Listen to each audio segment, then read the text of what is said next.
പത്രോസ് എഴുതിയ ഒന്നാം ലേഖനം, അധ്യായം 1. യേശുക്രിസ്തുവിൻ്റെ അപ്പോസ്തലനായ പത്രോസ് പൊന്തോസിലും ഗലാത്യയിലും കപ്പദോക്യയിലും ആസ്യയിലും ബിഥുന്യയിലും ചിതറിപ്പാർക്കുന്ന പരദേശികളും പിതാവായ ദൈവത്തിൻ്റെ മുന്നറിവിന് ഒത്തവണ്ണം ആത്മാവിൻ്റെ വിശുദ്ധീകരണം പ്രാപിച്ച് അനുസരണം കാണിപ്പാനും യേശുക്രിസ്തുവിൻ്റെ രക്തത്താൽ തളിക്കപ്പെടുവാനുമായി വൃതന്മാരുമായവർക്ക് എഴുതുന്നത്. നിങ്ങൾക്ക് കൃപയും സമാധാനവും വർദ്ധിക്കുമാറാകട്ടെ. നമ്മുടെ കർത്താവായ യേശുക്രിസ്തുവിൻ്റെ പിതാവായ ദൈവത്തിന് സ്തോത്രം.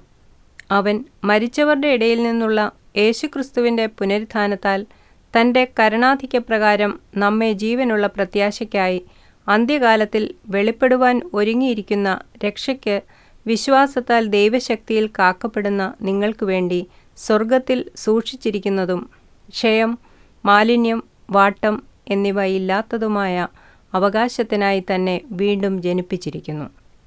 അതിൽ നിങ്ങൾ ഇപ്പോൾ അല്പനേരത്തേക്ക് നാനാ പരീക്ഷകളാൽ ദുഃഖിച്ചിരിക്കേണ്ടി വന്നാലും ആനന്ദിക്കുന്നു.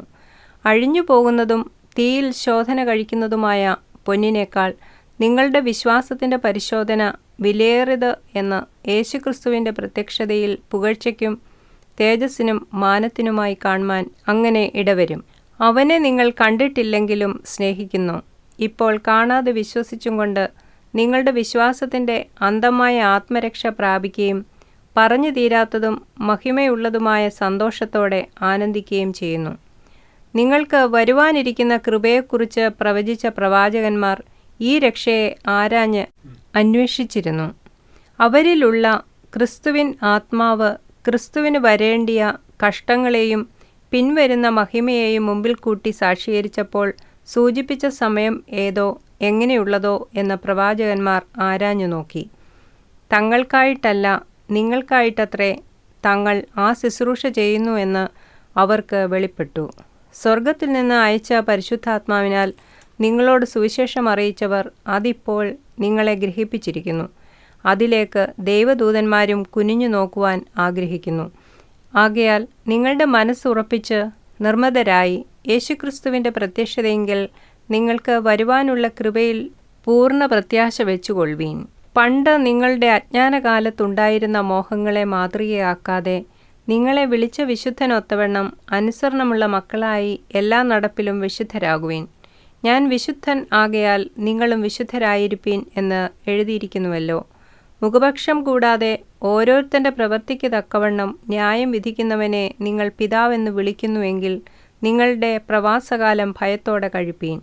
വ്യർത്ഥവും പിതൃപാരമ്പര്യവുമായുള്ള നിങ്ങളുടെ നടപ്പിൽ നിന്ന് നിങ്ങളെ വീണ്ടെടുത്തിരിക്കുന്നത് പൊന്ന്, വെള്ളി മുതലായ അഴിഞ്ഞുപോകുന്ന വസ്തുക്കളെ കൊണ്ടല്ല, ക്രിസ്തു എന്ന നിർദോഷവും നിഷ്കളങ്കവുമായ കുഞ്ഞാടിൻ്റെ വിലയേറിയ രക്തം കൊണ്ടത്രേ എന്ന് നിങ്ങൾ അറിയുന്നുവല്ലോ.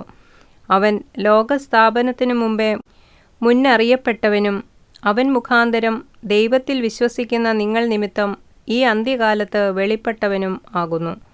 നിങ്ങളുടെ വിശ്വാസവും പ്രത്യാശയും ദൈവത്തിൽ വെച്ചുകൊള്ളേണ്ടതിന് ദൈവം അവനെ മരിച്ചവരുടെ ഇടയിൽ നിന്ന് എഴുന്നേൽപ്പിച്ചു. അവന് തേജസ് കൊടുത്തുമിരിക്കുന്നു. എന്നാൽ സത്യം അനുസരിക്കയാൽ നിങ്ങളുടെ ആത്മാക്കളെ നിർവ്യാജമായ സഹോദരപ്രീതിക്കായി നിർമ്മലീകരിച്ചിരിക്കൊണ്ട് ഹൃദയപൂർവ്വം അന്യോന്യം ഉറ്റ് സ്നേഹിപ്പീൻ. കെടുന്ന ബീജത്താലല്ല, കെടാത്തതിനാൽ ജീവനുള്ളതും നിലനിൽക്കുന്നതുമായ ദൈവവചനത്താൽ തന്നെ നിങ്ങൾ വീണ്ടും ജനിച്ചിരിക്കുന്നു. സകല ജഡവും പുല്ലുപോലെയും അതിൻ്റെ ഭംഗിയെല്ലാം പുല്ലിൻ്റെ പൂ പോലെയും ആകുന്നു. പുല്ലുവാടി പൂ ഉതിർന്നു പോയി, കർത്താവിൻ്റെ വചനമോ എന്നേക്ക് നിലനിൽക്കുന്നു. അതാകുന്നു നിങ്ങളോട് പ്രസംഗിച്ച വചനം.